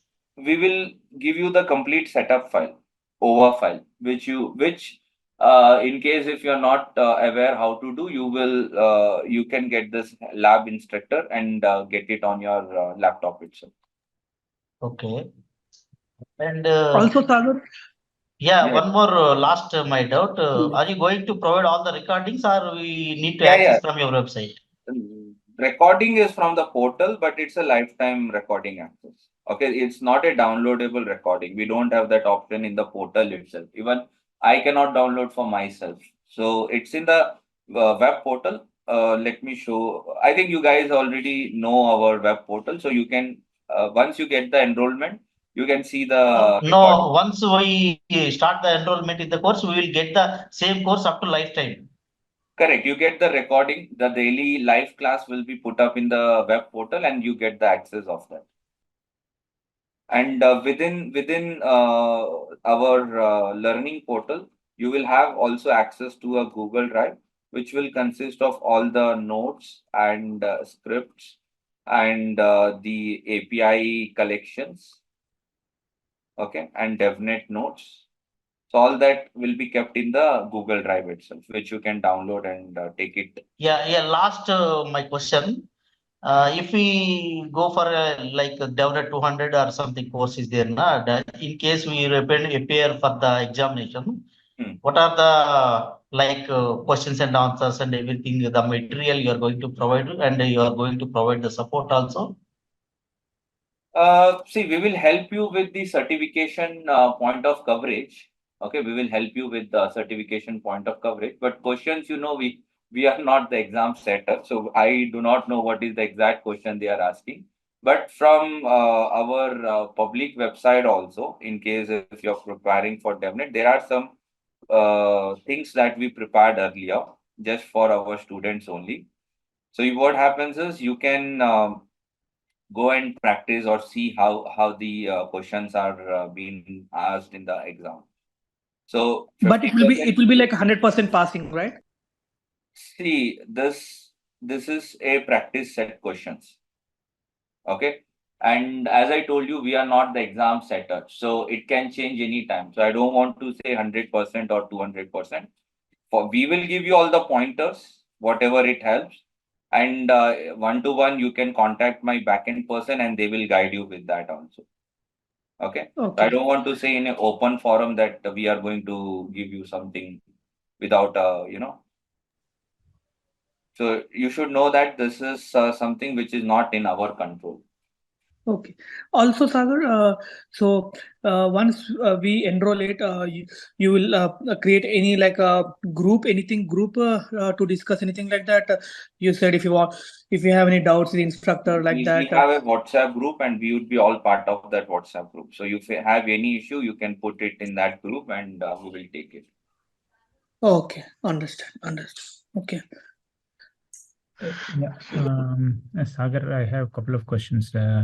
One is, are you covering about framework point of view, Python framework point of view, and also OOPS, object-oriented programming also you are covering here, or please Yeah, give? that is already part and mentioned in the course syllabus. So here, when we are discussing this theory, we'll be going with the OPS concept, and I will show you how to write it in libraries as well. Okay. And second thing, what you asked, sorry, Framework. Yeah, framework point of view. What framework are you asking? Yeah. Actually, you see, it's like a API approach, and all people are mainly looking, right? So some the scalable code or like that we have to write, right? That is ops concept only. I got that. So I answered that. Yes, that is covered. And if you're talking about frameworks like Ansible or Nornier, so that is also covered. Okay. You see, it's a 2 months plus, right? It takes every weekend. It's a 2 classes, right? Yeah, it will take 2 to 3 months. I'm just writing it as a 2-month total duration. Yeah, So only Saturday, Sunday, right? Saturday, Sunday? Yeah, it will be Saturday, Sunday, correct. Okay. You have weekday batches also, right? So No, right now I don't have any weekdays, but in future I might have a new batch. I am already taking a weekday, so I don't have any other slot to take another weekdays in next 1 or 2 months. So after that I might go up. Yeah, Jan 23rd, I think you started on weekday batch, right? No, not Jan. I think I started before we went on shutdown break. In November, I started, I think, weekdays. So that is still going. We already completed 40 classes there. So weekdays, how many months, Sagar? Weekdays will also take close to 2 to 3 months only, because that is 1 hour, right? And here we are covering 2-3 hours. So it will Oh, cover 1 hour. approximately That makes sense. Understand. That makes sense. Okay. So you can talk to my backend, and backend person will inform you in appropriate way which batch we have, and when is the weekdays batch starting, and accordingly he will guide with you. So you can ping that particular contact details and they will help you. Sagar, the timings will be fixed at 8:30, right? For always dispatch, right? Yes, yes, yes. It will be 8:30. Okay. Okay, sure. 8:30 Thanks. IST. Okay. Correct. Yes. Because by any time if it's changed, then it will be difficult for Sir, me. I Because have last one time, query. Yeah, go ahead. Yeah, go ahead. Thank you, sir. Sir, okay. Is that possible? We can in automation how we can fetch the CPU, memory, disk utilization data parameters in the Windows servers or Linux servers. You can do Will it, but as I told you, this is more like network side servers and all these things. You know, right? It's a server team or administrator who does it. But you can do it. You can write a very similar Python script and you can deal with it. You don't need NetMiko now. You yes, need yes. a different set of like SNMP. You can use SNMP. You can poll and do the needful for loop and Excel reading, writing, and do it over there. Okay. And we are covering in this session. No, in this session, I'm not discussing for Windows and server. This will be purely network side only. Network firewalls, and SDN, Yes. next gen firewalls, network devices we are talking. And also others API devices using REST APIs. Yeah, that will be covered because SD-WAN and all next gen needs API automation. Okay. Oh, thank you, sir. Okay, no problem. Sagar, one more question. I'm sorry to ask you many questions.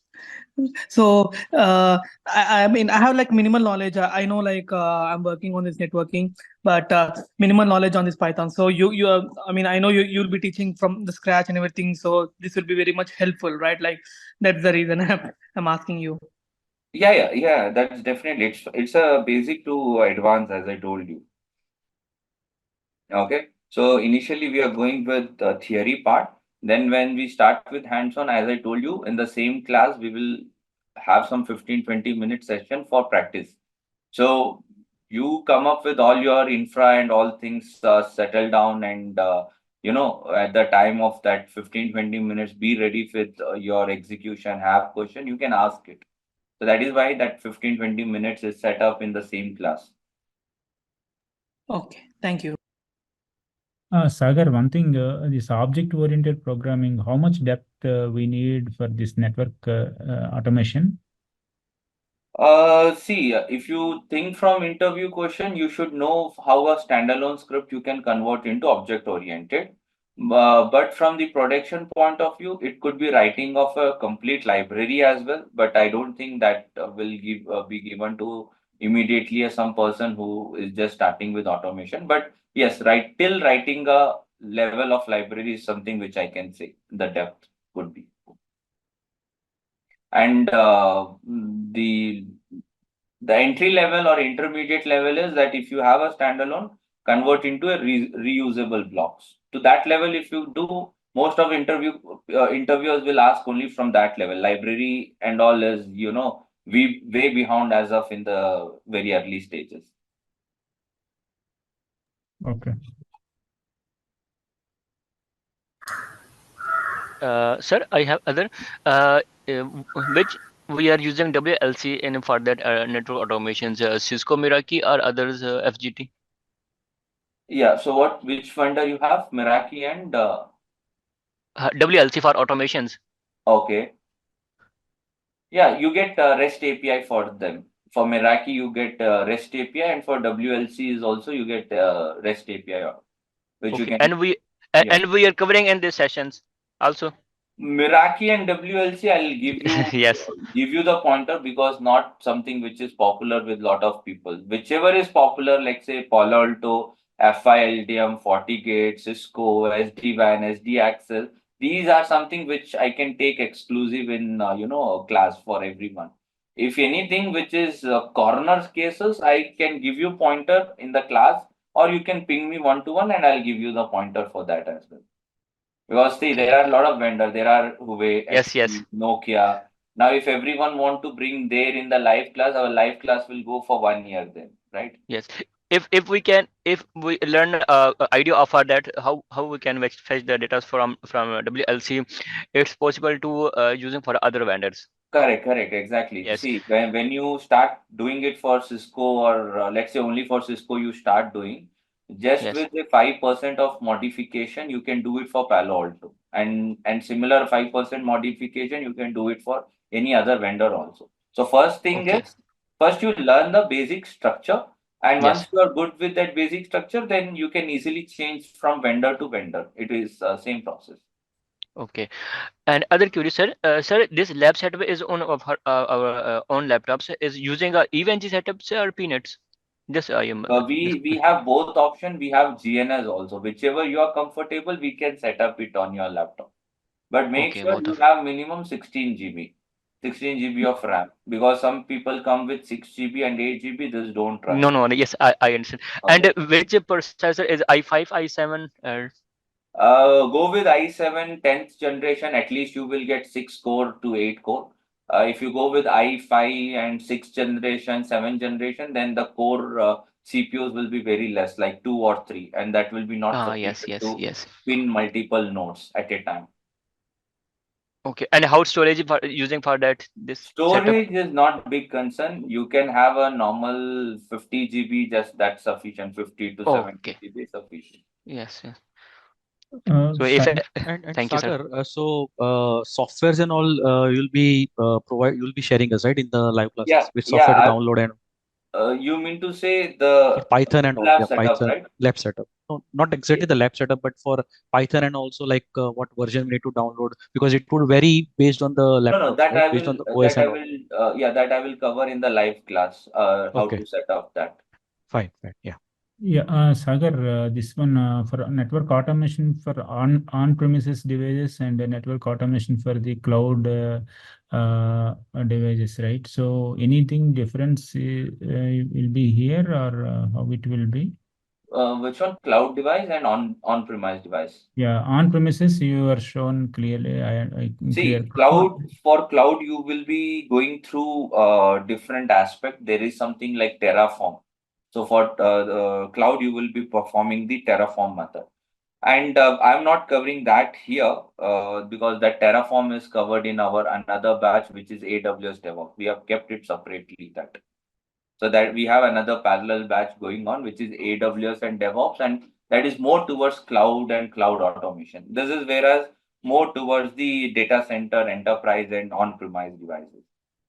Okay, but actually, how much delta will be there? The difference, it will be more, or it will this will. No, that package is different. The Terraform is completely different for you. If you are completely into the cloud, then for you Terraform is something which you need to use it.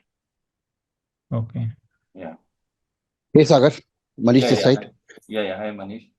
Yeah, Sagar, you are very well correct. And like the guy we are talking about Terraform. So Terraform is like much about deployment, but like Ansible, like Python scripts, which we are talking about, is much about operations, daily task. So we are good with that, I think. Yeah. Correct, yeah. So that is what I didn't mix lot of things, and I'm trying to keep it more focused on what we are covering. Otherwise, we have on premise, we have cloud, we could have covered Terraform. Then comes this CI/CD. The things will become out of the scope then. So everything has a Okay. batch. If you are more into AWS DevOps, that is the batch. If you want the enterprise security data center on premises, then this is the batch. Similar way, if you go towards the CI/CD infrastructure, then again the DevOps course will help you. Okay, so there are varieties of courses which will have the scope of each of it. Okay, any other questions that you have from the enrollment syllabus? Hello, sir. Yeah. Hi, Hello. Didi. Yeah, go ahead. I have come across the YouTube like they are configuring the OSPF areas, BGP areas by using VLANs, and this by using the Python script automation. These areas are covered, or Yeah, that will be covered. Okay, so that will be covered under the configuration push itself. So when we are proceeding here, okay, so we will be talking about configurations and all those things, VLAN, OSPF, and all those things. So I'll be showing if you have config put in a notepad, how do you push? If you have config in a script directly, how you push it? Or if you have it in Excel, then how you push it. So those will be covered in the configuration itself. Yeah, I- one more Is it thing here. only For example, you're saying, right, 1,000 devices if you want to get that backup and all, right? So one is with sequentially you're doing, and other one is with the multi-threading kind of thing, right? So are you going to teach about this multi-threading the way we can do? Yeah, that will be covered here in the Nornier scenario. So this is a multi-threading package. So if you see this Nornier, it is a multi-threading package to do concurrent jobs. One thing is, you see, that Netmiko, whatever we are using, that libraries are not sufficient. We have to add this also. See, this library by default will not give you concurrency. This is a one after one connection type of libraries. Okay, If sequential. you want to put concurrency on existing, then you have to bring another library called thread, and then you can do it. If you don't want to get into all that trouble, then you can have Nornier setup. So only Nornier will be sufficient because Nornier also will rely on Netmiko and do the concurrent connection for you. So in the last class only we did that topic for my this one for another batch, the Nornier and Netmiko. So we did see some speed test that how Nornier is faster and all those things and all. Okay. So when I am uh, using the non-year, right, I no need to use that Netmiko, right? Either one we No, should use. actually, see, no. See, Nornier is concurrent plugin or library, but it internally is collabed with Netmiko and other libraries. If you go to Nornier page, Nornier by itself is not a SSH. It is just a concurrency or parallel connection, whereas Oh, it is attached with Netmiko. So I'll show you how Nornier Netmiko is needed for running the execution. Okay. okay. is it possible to create configs using this Python? Like for example, like just grab info from Visio and create configs. Yeah, Visio libraries we need first. First, we need from Visio. We need to read it and then we have to push it. So I don't have anything for such, but I can give you some pointers if in case you have it from Visio. So you need to have a library which can read it. So if you look for Python Visio library, there should be some API calls or something, and you should be able to read from that. Okay, because Okay. we create this diagram, so we need to generate configs. So what I am looking for is to take information from the Visio See, there and are some yeah, libraries actually, which you can yeah, pick from okay. Python, and then you give the information to Netmiko, and Netmiko will do the rest of the job. Okay, thanks. Thank you. Okay. Hello, Any Sagar. further question? Hello. Yeah. Hi, Mahadi. Yes, please tell Yes. me. Yes, I have a question. Yeah. Actually, I have gone free course in Cisco U provided by Cisco for network automation. Yes. There they are using for labs. They are using Python interpreter. Okay. And now I'm seeing you are using this PyCharm. Correct. And I have faced some difficulties there because I don't have the setup like to practice because they give the labs on their website and to practice. Yeah. So and I want to build my own because for them it is like not from scratch because they are just teaching somebody who knows like they have knowledge. But for me, it's less knowledge in this. Okay. Yes. So I wanted to know, is there any different now you are going to because I've seen you now you are using this PyCharm, right? Is it Python interpreter and this is similar or because they are running in the Linux?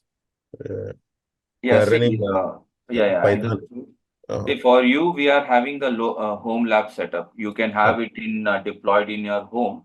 And Okay. regarding your question, there are multiple ways you can compile, right? The one of them is Python idle itself, which you are using in Cisco U, which is for a very beginner level. But you can have any ID from internet. So we are using PyCharm. If you want Visual Studio or any of it, you can utilize it. So most enterprise are using PyCharm and Microsoft Visual Studio. Okay.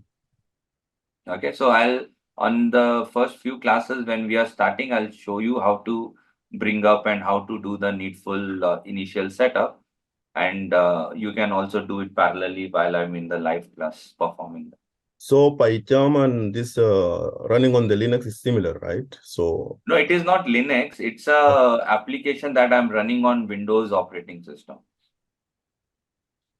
okay. So yeah, the PyCharm application, you can actually get in a different operating systems. You have for Mac version, you have for Linux, for Windows separately. So what operating system are you using? I'm using Windows. Yeah, so you will get a Windows version for it. It's Yeah, a I have this PyCharm, but what I'm saying is that in the Cisco U, okay, they are running on the Linux and from the terminal itself. Okay. Yes. Yeah, so that would be a different setup that they have it on their infrastructure, right? Yeah, ultimately you need this interpreter which will do the needful for you. It doesn't matter whether you're doing it on Mac or Linux or Windows or Microsoft Visual Studio or PyCharm. You need your script working and giving you the expected output. That is the goal out of it. Okay. Thank you. Sagar, I saw some files you mentioned in your history, right? The pandas and NumPy pandas. Are you covering anything in that? Yeah, yes. I'm covering that. I already told you some would not be mentioned on the website, but doesn't mean that things don't get upgraded. The more we see that things are being asked or something, we include in this. So we have text effects included. We have we have Panda for tabular output, right? So there are a lot of things which may not be have mentioned here in the course page, but it's included like PyATS and also here in the Ansible session, there may not be mentioned like handlers and some few things, which is part of here. So I'm going to cover the build of custom modules inside, Ansible framework. Okay. All right, we have 2 more minutes. Any other question before I wrap up?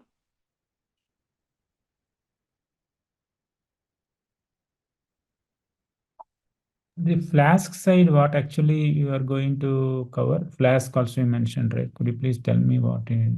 From the dashboard point of view. Okay, dashboard point of view. Which you have shown that dashboard that is based on the Flask, and you are giving the Yes. interface. I'll be only covering Flask. I won't be doing any Bootstrap or CSS. Okay. Okay, the GUI which you are shown, that is with the Flask, right? Front Yeah, end. that is the dashboard, correct. Yeah, that is made out of Flask. Okay.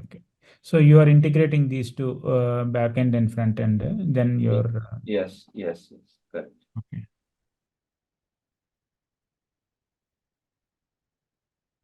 All right, so we are good for today. As I told you, the session that we are having today and tomorrow, basically they would be from an overview, nothing touched on the technical part. If you have attended today, you can attend the next class. If you're comfortable for enrolling, you can do that. If you want to enroll, if you want to join the next class, feel free. I would be giving some more examples. The actual class is starting from next Saturday, which is 8:30, and that's a locked session. We would not be having any open session anymore. And those guys who are enrolling, you guys will receive the welcome kit, which will have the recording session of my last batch. You will have the lab access. You will have some document, etc., etc. And since it's Saturday and Sunday, so today my backend people are available. In case if you give them your access of your laptop, they will also help you in the home lab setup. Otherwise, you have to wait till Monday, and from Monday you can share your screen, and they will help you on the home lab setup. Sunday is their holiday, they won't be available. So in case if you're planning tomorrow, I'll join and then I'll decide. Definitely you can enroll, but the welcome kit and all rest of things, Monday onwards, we will start rolling out. All right. So fine. The bridge will remain the same for tomorrow. You can join and we will discuss on few other things. Might be I'll show you some more pointers on automation in case if you're still not very clear with automation or how to get started, or we can do some basic theory concepts, right? All right, so I feel this was an interactive session and you guys were engaging. So thank you for making your time to attend this. We'll catch in the next blog. Have a good day. Take care. I have some more queries. Can I? You do one thing. You just ping us on a backend, and my backend will take care of it. Okay. Okay. Yeah, Thank I'll you. arrange a call back session with you, so you can ask all your doubts. Okay. Thank you, everyone. Have a good day. Great day. Thank you, Sagar. Bye. Thank you, sir. It's a very nice session. Thank you. Thanks, everybody.